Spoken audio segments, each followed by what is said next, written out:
programa Voz do Trabalhador, estamos iniciando mais um e hoje nós temos o mês do advogado, agosto, né? Dia 11 de agosto nós comemoramos o Dia do Advogado e nós temos aqui um presidente que ele é quase que eterno. Não tem o Pelé, o rei eterno, nós temos o Rodrigo, presidente, que é eterno. Acho que tem pessoas ainda que nem sabem que o Rodrigo Lira não é mais o presidente da OAB.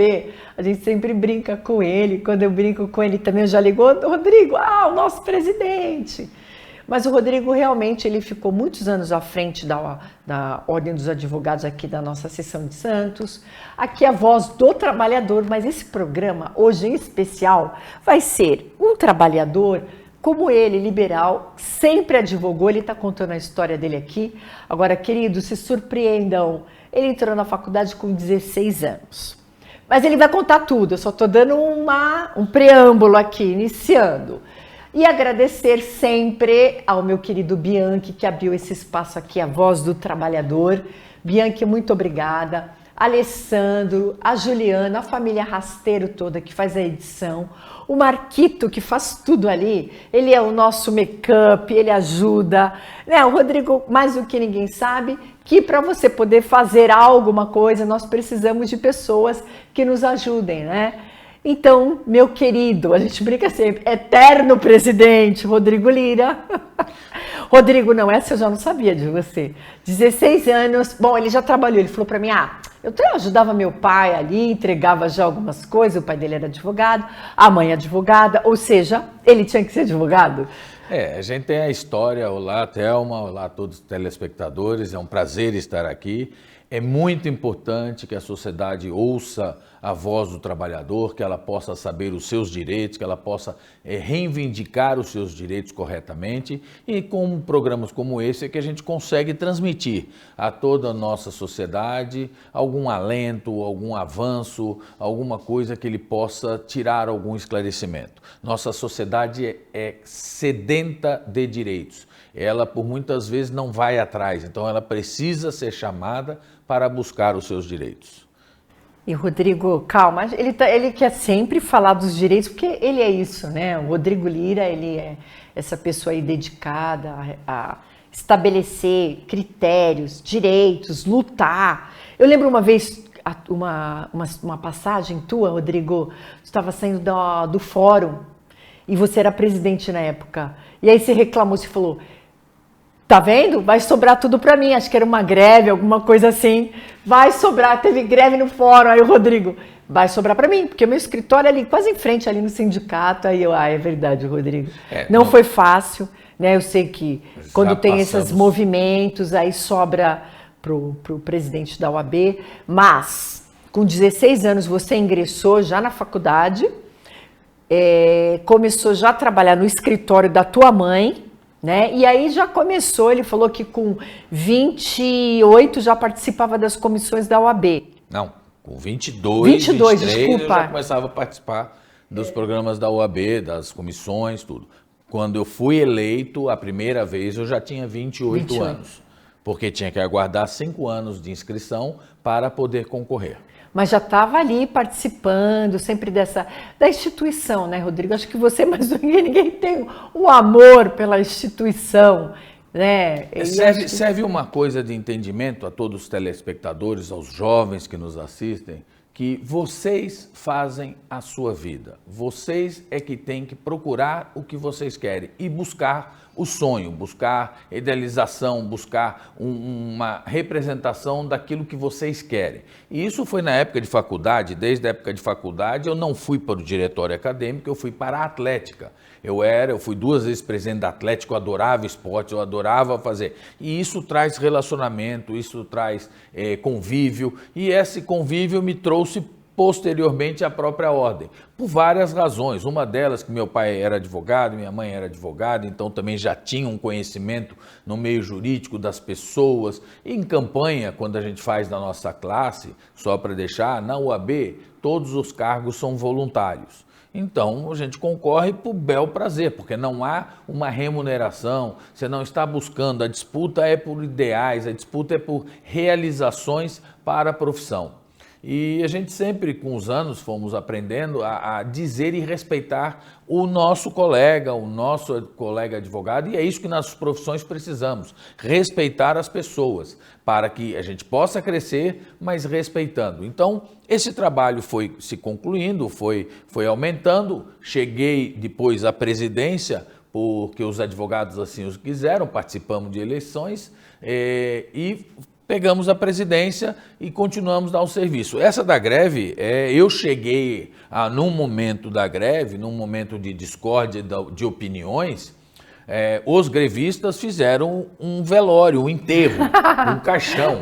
E eu assisti o meu enterro do meu escritório, porque a OAB, ela, em necessidade da população ter o direito à justiça, os advogados, na necessidade de trabalharem e que só receberiam seus honorários se prestassem o serviço, com o fórum fechado, ninguém conseguia nem receber e nem a sociedade ter o direito. Nós compreendíamos o direito dos servidores, que era justíssima reivindicação, mas entendíamos que a greve naquele momento, daquela forma, não resolveria, como não resolveu. Mas nós falávamos para a sociedade dizendo, olha, não cobrem seu advogado porque o fórum está fechado. É preciso que a sociedade entendesse que o processo não anda e, em detalhe, em alguns andavam, em alguns cartórios, porque um funcionário ia trabalhar, no outro não ia. Aí a pessoa, não, mas o da minha amiga andou, o meu não andou, e isso. Sim. E tudo isso depende da vara, do juiz, do cartório, de uma série de situações. E numa dessas nuances de interpretações, eles, no afã de crescer na greve, de mostrar, eles fizeram um enterro da OAB na pessoa do seu presidente, que era eu na época, e eu assisti passar um cortejo com o meu caixão. Graças a Deus, uma brincadeira do qual eu entendo, compreendo e respeito ao que eles quiseram fazer, não me trouxe nenhum sentimento ruim. Eu achei, lógico, que engraçado, porque eu digo que eu assistia o meu enterro ali, pelo menos de alguns, né? Mas são situações que, quando você assume um cargo de diretor, de presidente, você tem que ter postura, respeito, trazer, conversar, ter opinião, fazer as reivindicações, não ter medo. Inclusive, é uma das grandes fases. Advogado, para ser um advogado, jamais pode ser covarde. Ele tem que ter o conhecimento, a interpretação e buscar pelos direitos que ele está defendendo, sejam direitos pessoais, sejam direitos de algum cliente. Então, isso a sociedade precisa entender, que a função do advogado é falar em nome de alguém, daquele seu cliente, daquele constituído, do qual a pessoa o constituiu para o representar junto à justiça. Isso é a função do advogado. Quando defende um réu da área do direito criminal, sim, quando defende um trabalhador da área do direito do trabalho, quando defende uma empresa da área do direito do trabalho ou do âmbito civil, tudo isso é uma função. O advogado, ele tem que estar livre, sem medo, para fazer a melhor defesa do seu cliente.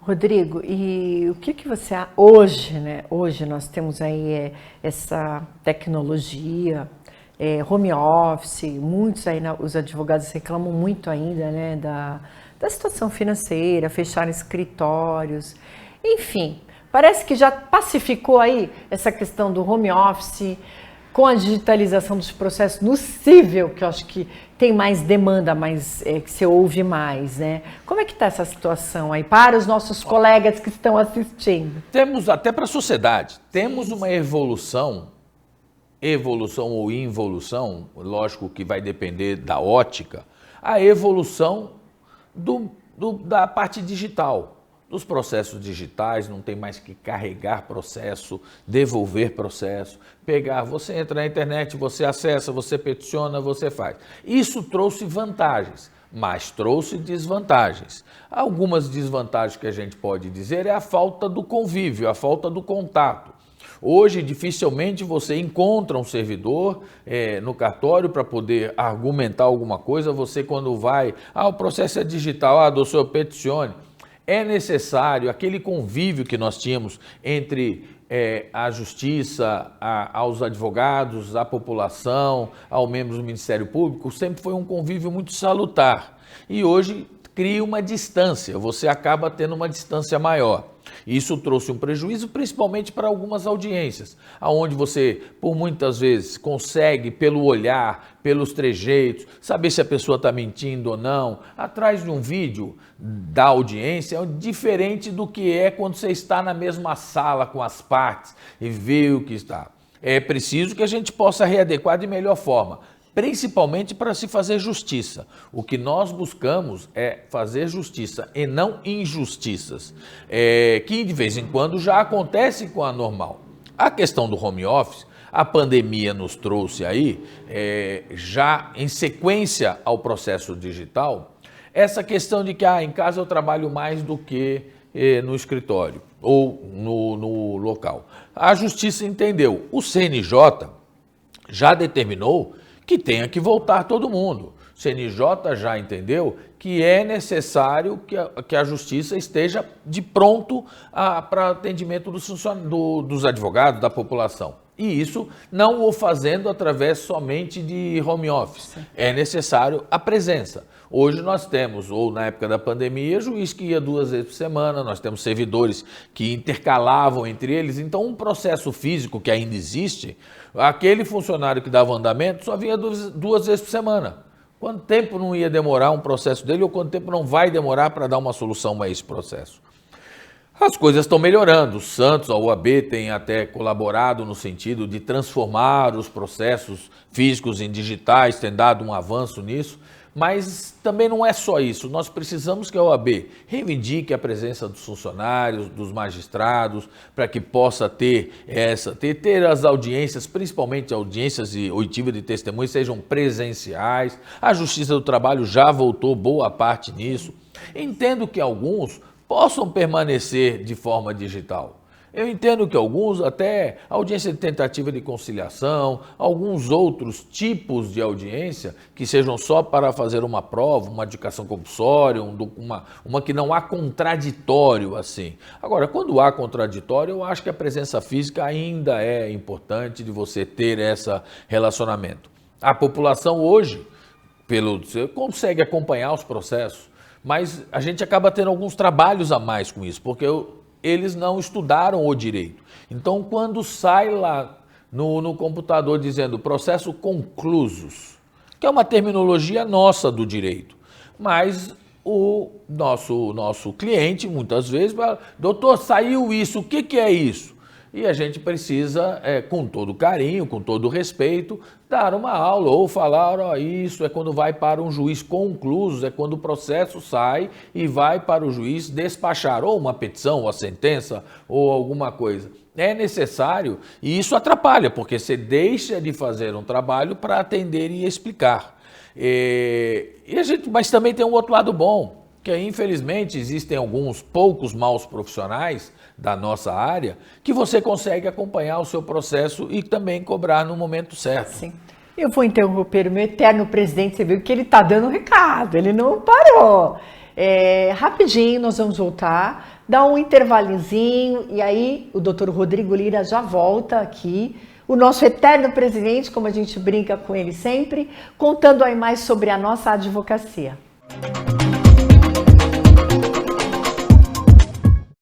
Grupo Tati é TV.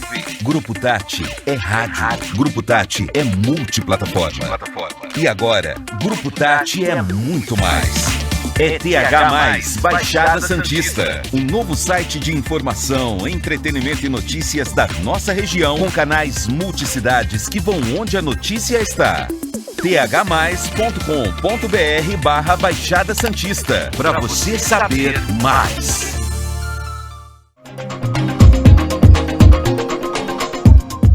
Voltando agora aqui com o Dr. Rodrigo Lira, estamos falando hoje da advocacia, né, do operário do direito, que muitas vezes é empregado, muitas vezes não, é liberal, mas é um trabalhador e um trabalhador indispensável à justiça, conforme determina lá a nossa Constituição Federal. Nós temos essa garantia, né? Muitos querem tirar, mas nós somos indispensáveis. O doutor Rodrigo, o senhor também estava falando aí a questão não só das verbas, né, que são transferidas, né, os funcionários, enfim, né? Até para eles estarem lá. E que se eles não estiverem, essas verbas não vão mais ser repassadas. Então é um motivo a mais que eles têm para voltar fisicamente, seria isso? O judiciário, ele arrecada. Ele cobra custas judiciais, ele arrecada verbas com emissão de certidões, ele arrecada com uma série de situações. Esse dinheiro não vai ao judiciário, ele vai para o Estado. No caso de São Paulo, vai para o Estado. No caso da Federal, da Justiça Federal do Seu Trabalho, vai para a Justiça. O Poder Executivo remete o dinheiro, uma parte da verba, para o Judiciário fazer os seus trabalhos. E isso que a gente precisa, que todo mundo entenda, que se você começa a não ter despesa, vão começar a cortar também as verbas. E é necessário que a gente tenha. Inclusive, no estado de São Paulo, nós estamos aí com um problema muito sério, porque o nosso Tribunal de Justiça remeteu um projeto de lei para a Assembleia Legislativa para aumentar as custas. Hoje, para entrar com um processo, 1% do valor da causa, tem lá algumas regras, para um recurso são 4%. E eles querem aumentar para 8%. Nossa. Então, por quê? Para não ter recurso, só que o que ele penaliza? Justamente a empresa média, o cidadão médio, porque o carente tem a chamada justiça gratuita, ele pode requerer. E muitas vezes é indeferido, depende. Exatamente, algumas vezes são indeferidas porque a interpretação do que é carente ou não, da hipossuficiência ou não, é preciso ter. E com esse aumento de custas, você vai ter pessoas que supostamente não são detentoras do direito à gratuidade, mas que vão ter que pagar uma fortuna para ir à justiça. E a justiça não deveria custar caro. A justiça é um direito do cidadão. Garantia, a justiça é uma garantia institucional do que tem a nossa Constituição. É preciso que o Estado entenda que não é somente penalizando aquele que paga, porque isso reivindica uma forma de que eles querem diminuir os recursos e, evidentemente, não manter mais gente. O que nós precisamos é que nem a justiça eleitoral. Julguem rápido, façam rápido, contratem gente. Façam todo esse. Um dos problemas que talvez venha agora a afligir mais a advocacia é a tal da inteligência artificial. Sim, sim. Isso nós temos um problema que nós não sabemos o tamanho que isso ainda vai criar no meio. Como você falou, alguns colegas na transição do processo digital, do processo físico para o digital, pararam de trabalhar. Eram pessoas que não eram adeptas ao computador, ainda faziam na máquina de escrever. E tudo isso, essa inteligência artificial vai trazer também alguns problemas sérios, porque tem empresas que vão criar empresas para entrar com a ação, contratam um advogado e botam lá a inteligência artificial fazendo todos os seus direitos. E o direito não é isso. O direito é humano. O direito é humano. Você tem que interpretar, receber, conviver e saber o que é a reivindicação que tem que ser feita. Ô, Rodrigo, então nós temos visto realmente a preocupação dos advogados com essa questão da inteligência artificial, mas a questão também que eu acho que hoje é o mais problemático é que eles colocaram, né, todos esses meios de tecnologia e também impuseram, foi obrigatório você pagar, você tem o token, você tem que comprar. Você tem computador, é lógico, como eu vou trabalhar se eu não tenho um computador que tenha aquela mesma tecnologia, as ferramentas para eu poder ter a petição. Então, tudo isso já onera o advogado.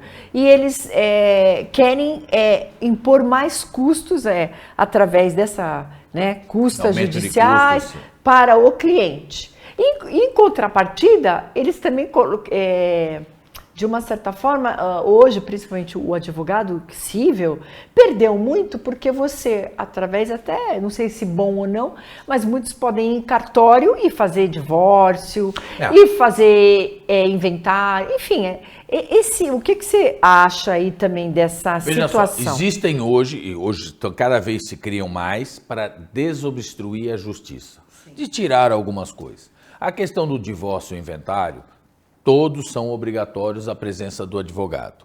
O que a gente precisa agora é fiscalizar também os entes, os cartórios, tudo, para que não tenha direcionamento para um advogado, que a parte escolha livremente o seu advogado, para que ele possa ter o acesso mediante a pessoa do qual ele confia, mas a gente sabe que, tem um aqui que é mais barato, bota ali, é preciso tomar cuidado, porque ali tem responsabilidade, ali tem direitos que estão sendo empregados, e a gente precisa fiscalizar de uma certa forma. Tem situações, legislações que elas vão permeando e ela vai tirando o trabalho, né? Reduzindo.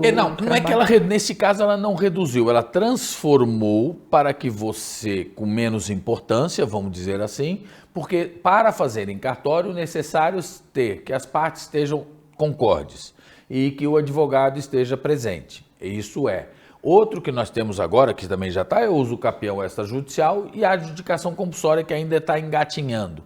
São procedimentos que, se houver uma fiscalização, e isso é preciso, para ter o respeito à participação do advogado, agora, não deixa de ser um caminho. Hoje precisa, será que amanhã precisará? Rodrigo, e só também, vamos perguntando, os centros de conciliação também, que as pessoas têm que falar, não, mas vai para lá, mas não tem conciliação, e agora, o que você acha também? Melhorou? Ajuda? Qual vai ser a relevância, já que entramos nesse online, né, no home office? O poder executivo, o poder legislativo, que são aqueles que fazem as leis, fazem os projetos de leis, eles acabaram inventando o juizado especial civil, um bom instrumento, e pode a pessoa ir sem advogado. Só que na hora de uma audiência, quem faz a prova? Sim, recurso. Quem pergunta?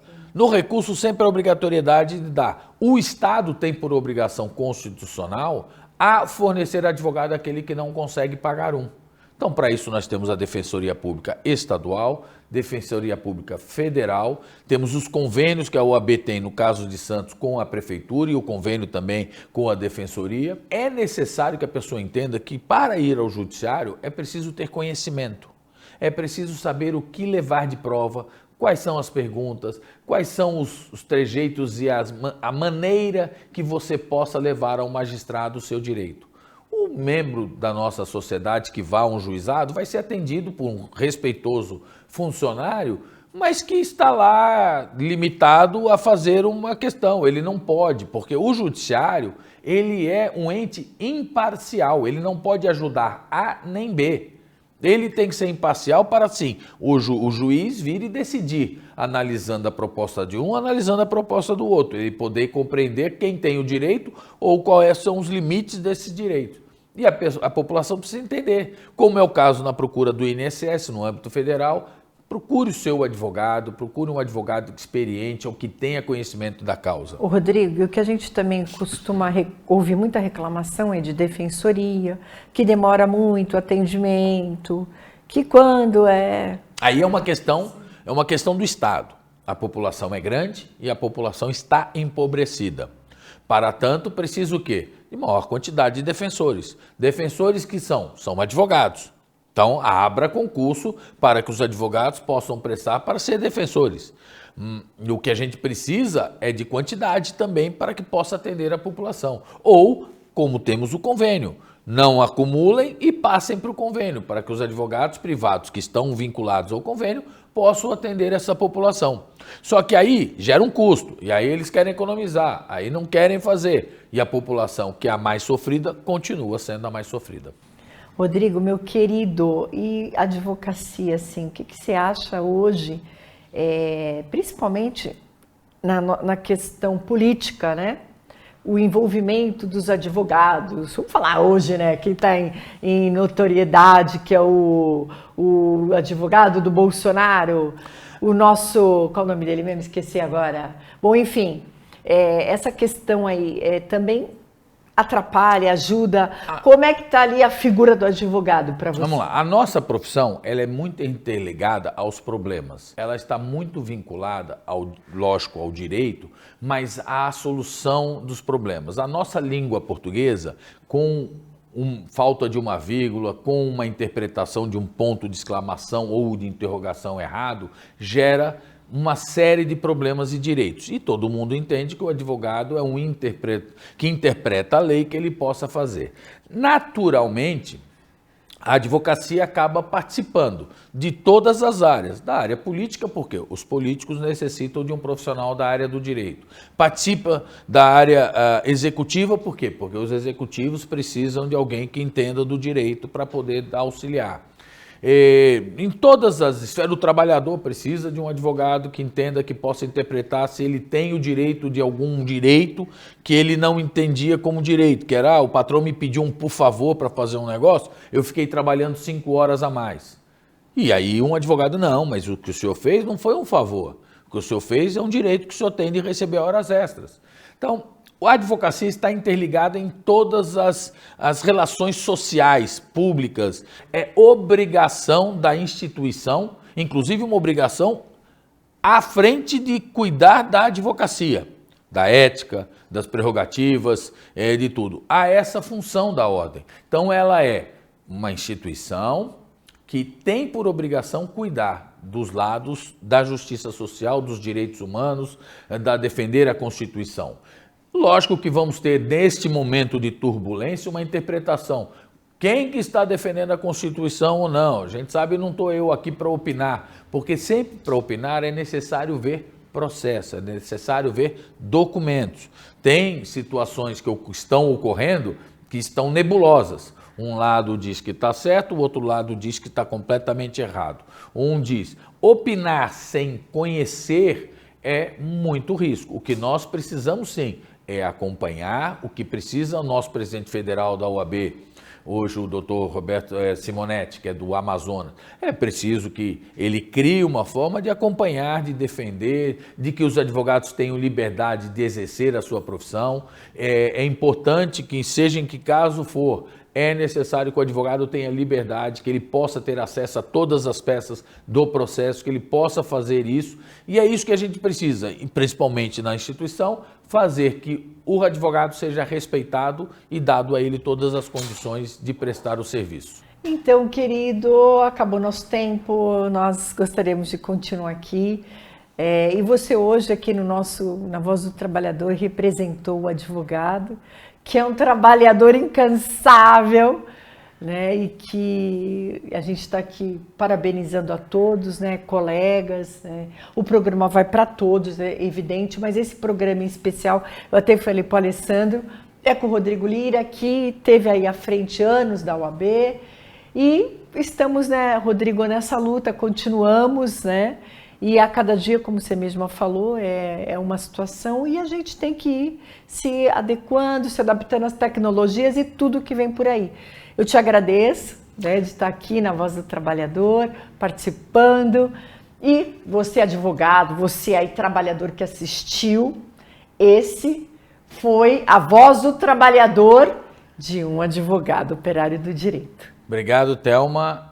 Se me permite dizer que é muito importante os programas que você faz para que as pessoas possam ter conhecimento. É muito gostoso estar ao seu lado, estar na presença aqui e dizer que sejam todos muito bem-vindos a assistir o programa da Voz do Trabalhador. Traz muita coisa boa. E agora encerrei aqui com o Dr. Rodrigo, foi uma entrevista maravilhosa, o nosso presidente, como a gente sempre brinca, o nosso eterno presidente. E no próximo domingo, vocês não percam, nós vamos trazer aí mais um trabalhador. Obrigada e até mais.